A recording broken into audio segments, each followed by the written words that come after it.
Welcome to Kill Tank Radio, a 2CR production. Never scripted, always relevant, and on topics you want to hear about. Feel free to reach out if you have a suggestion or you'd like to be on the show. Do you think that officers treat it more like a profession than NCOs do? A leader doesn't get to own any of the successes because the leader didn't do anything. Every single NCO that I have worked with has at some point or another come up and said, I got this, sir. When do you invest in those young NCOs? The RCO says, you just take that punch in the face. There are no NCOs, there are no officers. It's all the leaders on the third floor trying to get the 2nd Cavalry Regiment to go to Poland, go to France, go down to Turkey all at the same time.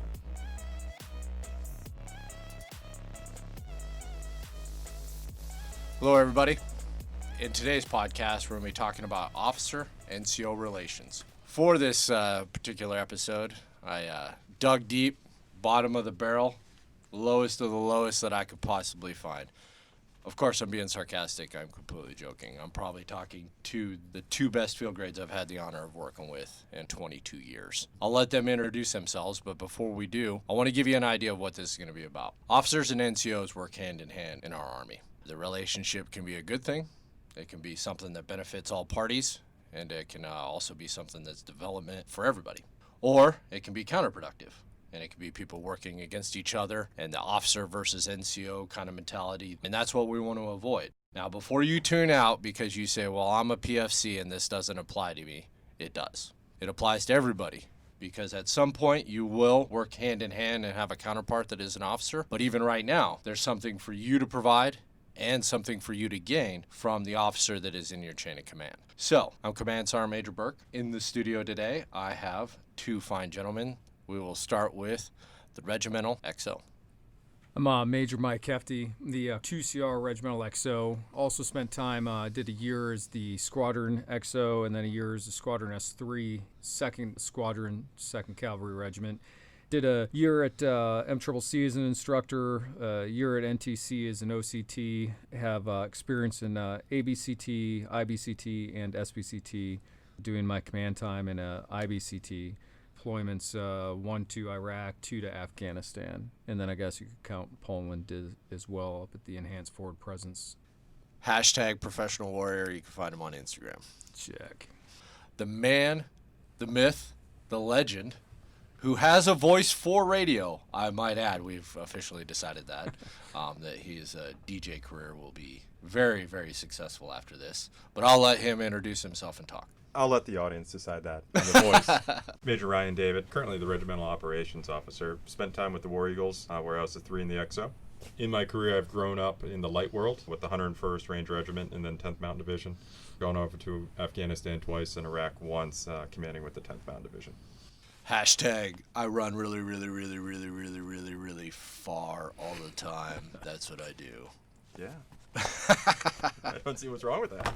I look forward to this discussion. It's be great. I think we have a lot of stuff that we can tease out of here.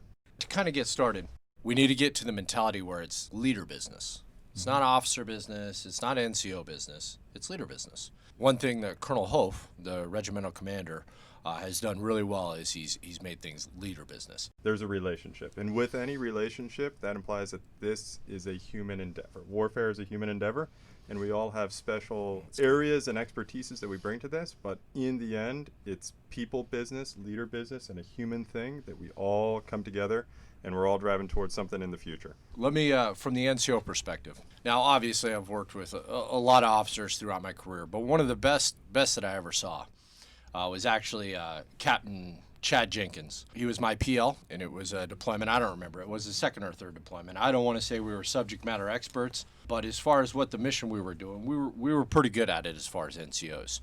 And I watched him come in as a PL. At the time, he was a lieutenant. And we're sitting around kind of a terrain model, little city kind of mock-up thing that we had about, we were talking about a target. And he let every single one of the squad leaders talk. And we talked through what we were thinking as far as actions on, and he kind of let us banter back and forth because we didn't always get along. But, as far as the squad leaders go and the platoon sergeant, and we were going back and forth, and then at one point, I don't remember how long it was into it, he finally just said, stop. And from there, he pitched the plan. I mean, it wasn't perfect, don't get me wrong. It was his first one, but it was pretty good. And as the deployment went on, over the next 3 months, I just watched how he took all that experience and just unified it. It made us into a platoon that each of us had our different little kind of pockets of expertise, so to speak, and he just made it function together. He understood that, maybe he didn't have as much experience as us, but he did have a little bit more experience, so to speak, in the doctrine and how, fight land warfare and everything else, and how to kind of unify it all into one platoon that worked very, very well together. And it was one of the better platoons that I've ever been in. I kind of share that because it highlights a couple different things. As NCOs, we have the experience base. And I talked to all the first sergeants, all the senior NCOs about this.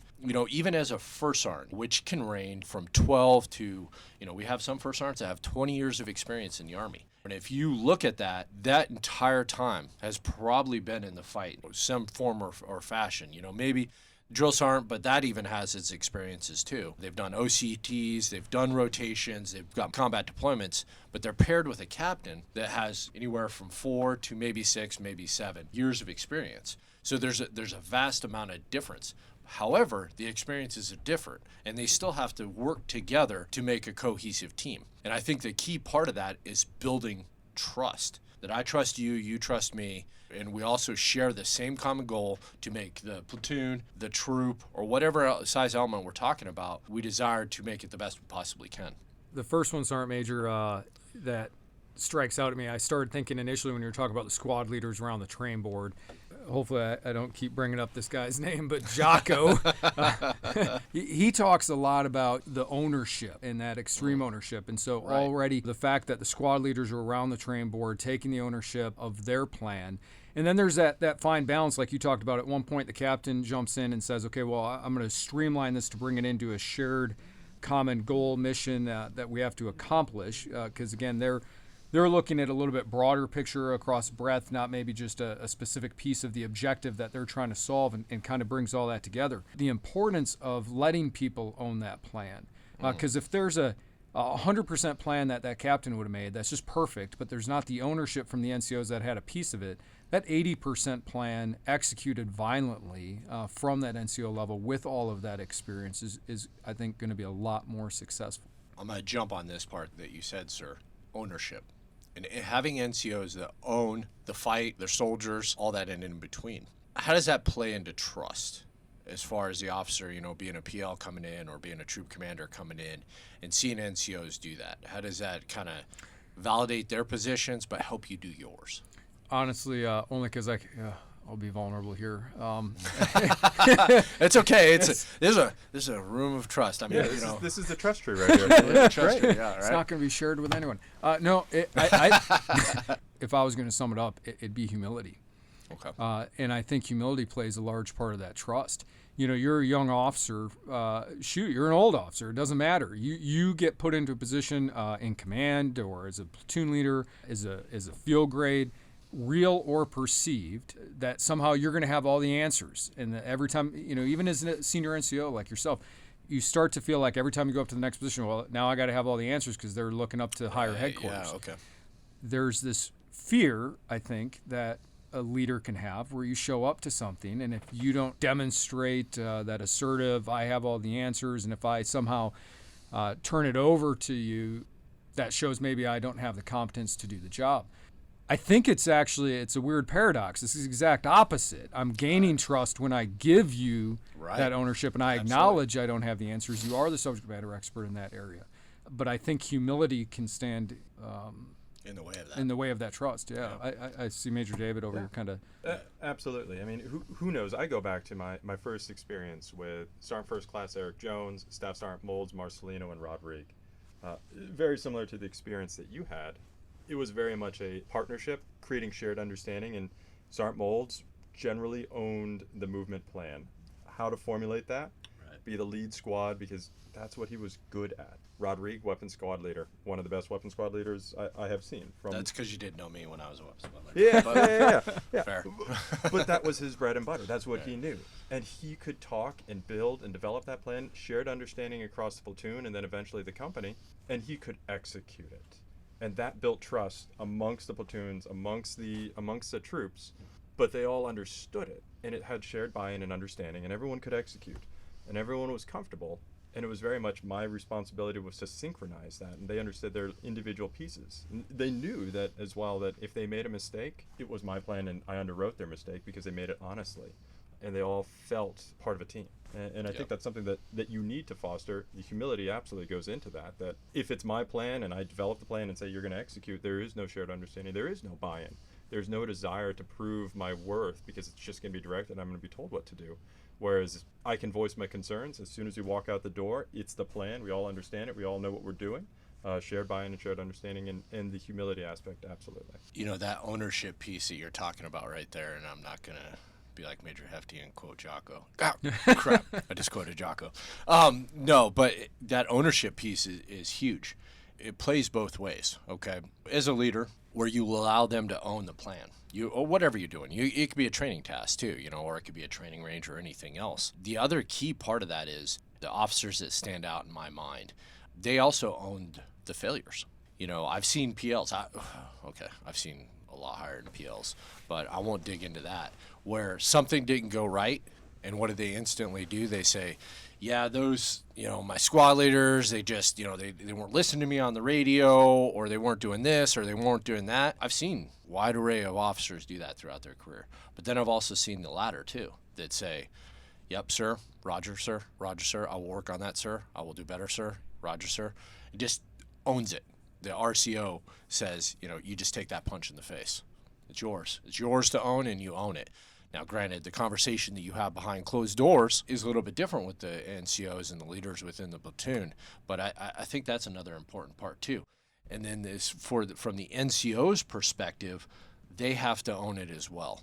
They have to own their piece of the puzzle in helping that officer be successful as well, especially at the platoon leader level. It's not just the platoon sergeant, it's every single person in that platoon that does that. They can either get on the team, because if they don't, it will divide the team, especially at the platoon level. I mean, it'll continue up, but a platoon is such a small element, and they see each other so frequently that if there's a divide, everybody knows the divide, and they see the divide bright as day that happens within that platoon. So it's important that they do that, and then they build the trust that we're talking about kind of throughout that entire process, because there is mentorship. There's mutual mentorship all the way around.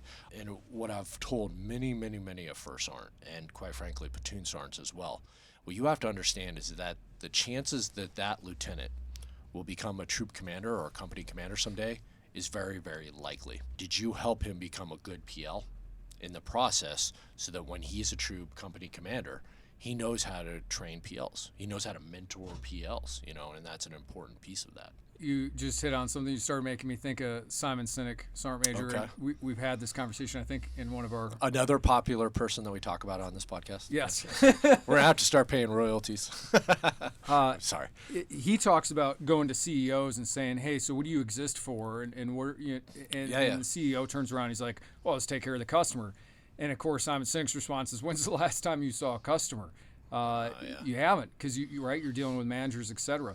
And that challenge of leadership, a leader doesn't get to own any of the successes, because the leader didn't do anything. It was the subordinates that had those successes. Right. And so it's tough as a leader. You got to give all those successes away to someone else, and then you absolutely own all those failures, like Major David was saying earlier about underwriting them. And you hit on something big with the first sergeant mentorship as well, and I'd say really just leader mentorship is, how have you helped that person not become the best, but be the best that they can be? Because everyone has a different set of talents, things like that, like Major Dave was talking about, an NCO that was particularly good at one area as opposed to another.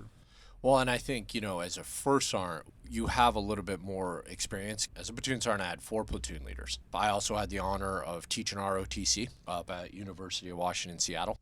Which was a phenomenal experience working with cadets, so shaping future officers as well. The point I'm really trying to make is that you have that experience, so when you look at those PLs and you have that maturity, you could say, exactly what you're talking about. Here's his strengths, here's his weaknesses, but more importantly, from watching him, here's how he learns. Here's what works and here's what does not work. The yelling and over the top, that doesn't work. However, sitting down and having explaining things to him works really, really well. That's the formidable years. It's just like E1 through E4, young Sergeant Burke. Those were the most important years that shaped who I became as a leader. NCOs, strong NCOs that you've had shaped your expectations of NCOs and what you thought?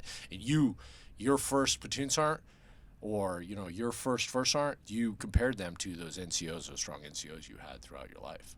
Yeah, I had the picture of First Sergeant Rick Skidis pop into my head. Yeah. And it's the same stuff. How did he interact with me versus the first platoon leader and the second platoon leader?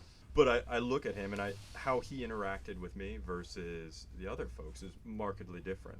Right. The fatherly sit-down advice about, hey, you really jacked that up over here. Here's what we think you did wrong, and here's how you probably should have approached it, versus the just bludgeoning of someone else. Right.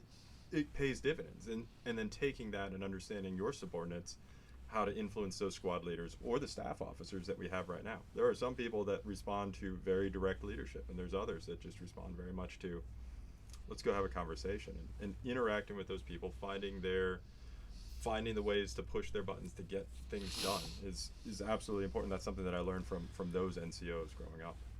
I had this PL, and unfortunately I don't remember his name. It was a specialist, I believe. And I remember he had kind of this office that was almost kind of a closet, and he had all his gear in there, and he left it unlocked.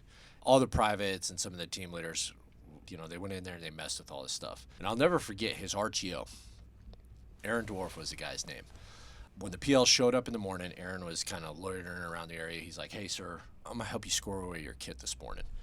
Anyway, before PT, because I think we were actually doing like a kit run that day, basically Aaron went and he helped him set up his body armor. Okay, and being in Ranger Regiment, like, you look at somebody and you judge them. How they have their kit set up directly reflects, are they an assaulter? Are they a support person? What do they do for a living? I mean, it's just the truth. You judge a book by its cover. And he spent probably about 45 minutes, an hour before PT helping him score away his kit. And, and as he was doing it, he was kind of moving all this other, jackassery that all these people have been doing in his office and everything.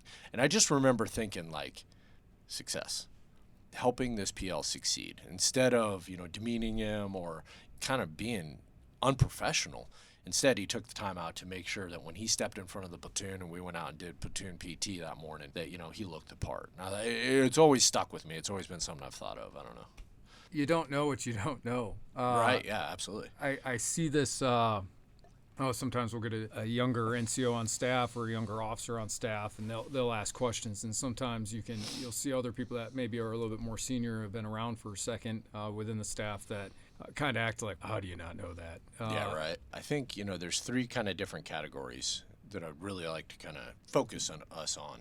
And, it's the mentorship, the feedback, and the integration. And what I mean by that is how does the NCO relation placate into those three different kind of categories? Any thoughts on that, Major David? He's sitting over there contemplating. I'm contemplating, and I'm looking at the approach on how I approach what I call the third floor enterprise right now. It is an enterprise. It is an enterprise. Sometimes it crashes into asteroids. Other times it doesn't. But I look at it that. Oh, you just did a Star Trek reference. I did. Oh man, I went a completely different way. Okay. No. Dork. Well, yeah. Oh my God. Okay. So when I look at us, we're a small division. We truly are. 2CR is a small division. We're responsibility for airspace, embassies across Europe. And what does that mean? That means that a captain that just showed up to staff is expected to operate as a major. Mm-hmm. A sergeant first class that just showed up from a squadron is expected to be a master sergeant or a junior sergeant major in effect. Right. And how do you develop, or how do you empower, or how do you express to them that I know you're a captain? You're going to be able to produce stuff at a major's level, and I want you to do that. And I think that the easiest thing, or the thing that I've had most success with, is just blatantly saying, hey man, I look at you as a major. I look at Major Hefti as a lieutenant colonel. I look at Colonel Hof as a general officer because of the amount of stuff that we have to do. Sergeant Major Rivas, you're a CSM, you're doing all of this stuff. And you know what? And Sergeant Major Burke, you're a PFC at best. Yeah, right, absolutely. Right. I mean, you're the Sergeant Major of the Army. Yeah. but I look at it and I say, whoa, this is what I expect you to do. Right. And you know what? Like you said earlier, I own their mistakes, and I tell them that I expect you to go out and make decisions. Make decisions in the best way possible that you can do, and make them from the goodness of your heart because you're trying to solve a problem.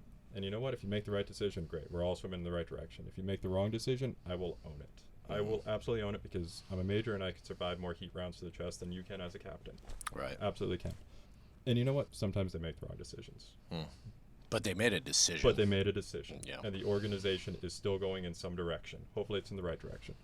That's where, at this point, the third floor enterprise is the leadership business. There are no NCOs. There are no officers. It's all the leaders on the third floor trying to get the 2nd Cavalry Regiment to go to Poland, Sabre Guardian, go to France, go down to Turkey all at the same time. Because you have captains that are going up to Finland to go make a decision on a squadron deployment to go somewhere. Right. And I think that's the thing that I've seen or had the most value with is just go make decisions. Yeah. It's always amazing to me how in line you always are with the RCO's, commander's intent and the CG's commander's intent. From having one conversation, immediately transitioning that conversation to another one, and just never skipping a beat. It's impressive to see. You take the top 6, the RCO, myself, the DCO, Sergeant Major Rivas, and then you two. It doesn't matter who it is, what room they find themselves in. They're going to be able to have the same conversation and be in line with one another. It's because we're constantly talking. All right, I'm going to ask a provocative question. Do you think that officers treat it more like a profession than NCOs do? I wish if I would have known that question, I would have brought the Webster's definition of professional. Initially, the Army profession, original doctrine that existed, really talked a lot about how you start as like an apprentice and training, and then you move on to be eventually a professional. And there's no set time on that. Obviously, you take a look at a first-time enlistment, probably don't quite know yet what it's about. You make that decision to go to second-time enlistment, kind of what's that look about. For officers, that's probably usually happening on average around captain. That's the time that they have a decision to get in or out. If you're a professional, you really embody every creed that exists. NCO creed, Ranger creed, Warrior creed. It's all about being a professional and how well you know your profession. Right. So I don't even think it's necessarily about officer versus NCO. This would almost go back to before we were talking about mentorship, integration, and feedback. For me, it's, yes, the first step, make a decision. But after that, it's on the leader to now say, okay, why did you make that decision? Well, because so-and-so told me at my last unit that's how we do stuff. Well, where's the thirst to know for yourself? Is Right. that what the regulation says? Is that what doctrine says? Have you studied it? Have you seen other ways? If you're going to be a machine gunner, do you understand how your optics work? If you're going to be an M4 rifleman, do you understand how your ACOG works, or are you just putting the red echelon at the top on your target because you think that's the best way to shoot because you can see it easier than the hash marks? And you never went back to look at the TM because you wanted to be a professional at what you did. If you're an officer, and do you understand the regulations? Do you have the curiosity? That profession of, okay, I'm going to have to learn because I don't know. Yeah. So Instead of just shying to what you do know. right. Yeah. So I don't know if I could. It is a provocative question. I think it's tough to just simply break it down officer versus NCO. I think from young ages, there are people like, this is what I want to do. Doctors. If you're not a master of your profession, what happens? People die or maimed for the rest of their lives. Mm-hmm. The Army is no different. Just because, we're maybe not deploying, and those that do, it's not necessarily, what it has been in the past, but we never know what tomorrow brings. What you train, what you know, and what you train others on is going to be the difference between life or death. And it might not even be the now. It might be 10 years down the road, young, Sergeant Burke, trained by Platoon Sergeant X, might remember something, and it results in being successful on a mission or not being successful and people die. And we have to think about it that way as leaders, that we have that responsibility, that even the people that we're training here and now eventually are going to be to the higher rank, and we are part of that development process. And then we NCOs, officers, everyone are responsible for accounting for those folks that don't meet the certification standard, don't maintain to continue to develop themselves. Similar to the medical community, similar to lawyers, we have the requirement to police our own, to make sure that we're within our own standards that we have developed, that are clearly articulated, and that people are still kept abreast of what are the current requirements, whether they're warfare or inoculations for immunizations. That is part of the profession. And I think that when we look at if there is a divide, I think it's not officer NCO. I think it's a tactical application professional who's applying everything that those generalists or those enterprise level leaders are professionals in. Yeah. Mike, with the regimental XO perspective, is responsible for, like you said, staffs that are more knowledgeable in a certain thing than he is. He's responsible for that. It is his professional requirement as a leader to be knowledgeable enough and up to date on everything that they need to do in order to apply them appropriately to enable Sergeant David to apply the tactics and the professional doctrine that he understands on the battlefield. I think there's a divide at echelon as opposed to a divide by rank or NCO officer.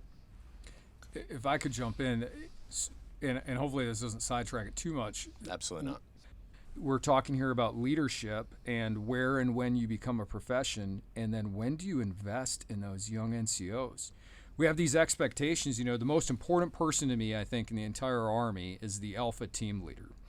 That person can stop an entire brigade all because he got lost with his team or because he decided to take a short halt. Right. And I got it. It's probably taking it to a little extreme there. No, it creates a ripple effect. I mean, absolutely. It does. Who would be the first people that the average leader would send to that professional development? Probably officers. Officers, platoon sergeants, maybe, probably first sergeant commander and up. Right. So it's not that we wouldn't send NCOs, it would just be quite senior NCOs. But did the officer who's been probably studying that in some sort of Captain's Career Course or AOBC or IOBC or some sort of other leader PME, professional military education course, they've probably already been reading and looking at that. Yeah. At what point did we introduce the squad leader to those same exact concepts, especially as we talk about the leadership, the difference between yelling and inspiring, and how to build a team? And did we equip them with those tools? We gave them all kinds of great weapons. Did we train them on the one most important weapon that costs so much money, which is that human endeavor? Did we equip them to handle that human weapon? That can lead into about 5 other discussion points. More podcasts. More podcasts, talking about NCO, PME. I'm going to ask you guys a question I want you to think about. What do you want out of an NCO? What's your expectations of an NCO? And while you guys think about that, I'm going to talk about my side of the fence. Having a clear vision, laying out what their expectations are, their strengths and their weaknesses, and relying on my experience. They never belittle or try to discount the experience that I do have. And I know no matter what the subject, even if it's an emotional one for me, and I'll have subjects that I'm extremely emotional about. And when I come to them, even with that emotion, they're going to hear me out. Now, granted, they're going to probably have to tell me to dial it back, but they're always going to have the kind of that open kind of minded philosophy. When something is getting under their skin, something is making them mad, they're seeing something that maybe I'm quite frankly not, they come to me and they don't let it fester and they don't let it build up and then they have an explosion. The shared understanding and that, that mutual trust is really what I need. They can lead the organization through that, making sure that they allow the NCOs that have the experience to tie in or to have a vote as well. So, who wants to go first? I think for NCOs, the care of the soldier. NCOs will interact with soldiers far more often, I think, and have a far better pulse than the officer will. That doesn't mean officers should not absolutely be trying to get out, but just the way it's structured, from a team leader to a squad leader to a platoon sergeant, those NCOs have got to care for those soldiers and then be the eyes and ears for the commander of when morale's low. Okay, what are some recommendations to improve it, because we still have a mission to do?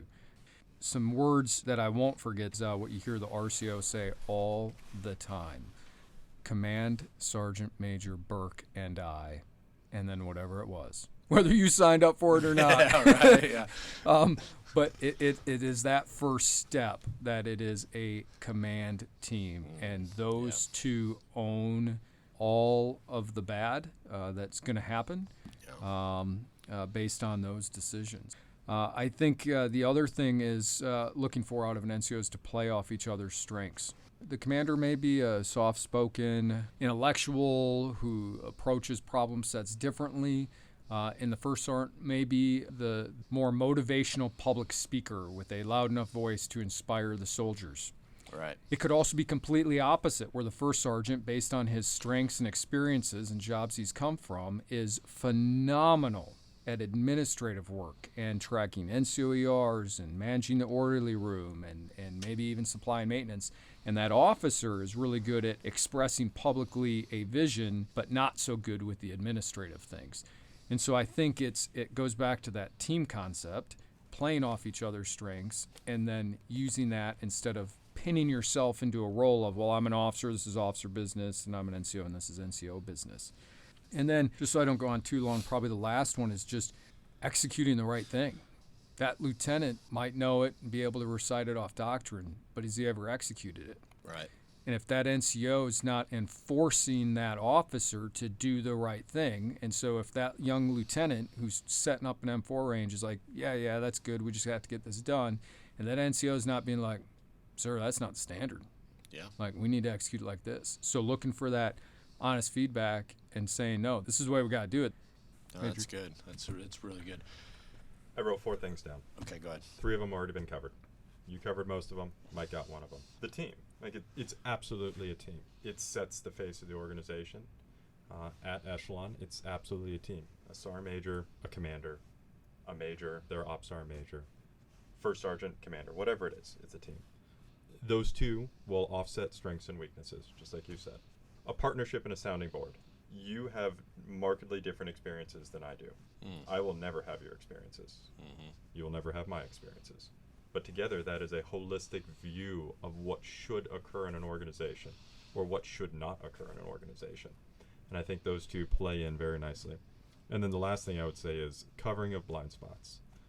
Every single NCO that I have worked with has at some point or another come up and said, I got this, sir. I don't even know what he has yet because I didn't even know the problem existed. But it's like, I got this is what we're doing about it. You don't need to worry about it. Right. And I think that plays back into the covering the blind spots. There's a lot of things that I will never realize go on. Yeah. That Sergeant Major Revis, that First Sergeant King, that First Sergeant Skidis, Sergeant First Class Eric Jones did that occurred because he had that perspective and that unique view on things and just could take care of things that I didn't even know existed. So those are the 4 main things that I look for. And I'm glad to see that it's shared in unison across a lot of different views. That's pretty phenomenal. I'm gonna share a story that I think I thought of when Major Hefti was talking, and I think definitely it resounded. Iraq, 2003. I'm a squad leader, platoon sergeant who's actually still in the Army. Pretty high rank sergeant major now, not high ranking platoon sergeant. He's the best platoon sergeant ever. We're in a pretty good tick. Troops in contact. The way we kind of came off the aircraft, the PL, he's on the high ground. And the platoon sergeant is down below, and us squad leaders were kind of fighting through the fight. Basically just doing a movement to contact. As I'm trying to, move the teams and kind of fight through this and get the automatic, machine guns and everything, into the right positions as we kind of go so I can set for the next squad. I hear over the radio, I hear the platoon sergeant say, Bravo 2-6, hey, you need to come down off the ridge line. You need to come to my position so that I can move forward. He said, Roger, and he moved. But looking back, especially afterwards, and we all went back up to the ridge line, so that we could exfil. We looked down, and I mean, it was literally like carnage. I remember thinking, why did this PL give up this position? I mean, he could see everything, and I remember asking him, why did you move down? And he's like, well, the platoon sergeant told me to. The reason is that he wanted him to move down. He had a good position where he could see just as much, but he needed him there so that he could move forward and continue to fight the squads as we were pushing forward. And it just plays into exactly what you guys were talking about there. They need to be at the point of friction making those split-second decisions because they have the experience that plays into that. But also that trust that PL had. Because he even said, he felt that he had great control, especially with the aviation asset. He was controlling where he was at. But he had such trust in the platoon sergeant that the platoon sergeant said, hey, sir, I need you to move down here. Without hesitation, he moved there. And you want to get to that level of trust. Whatever leadership position you find yourself in, NCO, officer, you want to have that type of relationship because that is what will save lives. Because indecisiveness, banter, discord results in death. Can you look at the history of the NCO? You look back to Baron von Steuben, General Pershing's, all these people that have advocated for the NCO Corps. The NCO Corps needs to be strengthened in our Army so that officers can do what they need to do. The NCOs will lead the soldiers. Is kind of that cry that NCOs need to be these professionals that we're talking about and help facilitate the development, the mentorship, both ways with their officer counterparts or the officers they find themselves underneath. Because at the end of the day, we're in this together. And then we are all we have got. And we're going to have to fight through this, and we're going to have to figure this out together. But when the bullets are flying and the bombs are exploding on the battlefield, you're in it together. You have to work together, and you have to see everybody through it. Thank you. I appreciate you guys coming in. You guys are awesome. I'm going to be sad to see you two leave, but I know the two officers that are coming behind you are going to do just as great a job. This is Dragoon 7, signing off.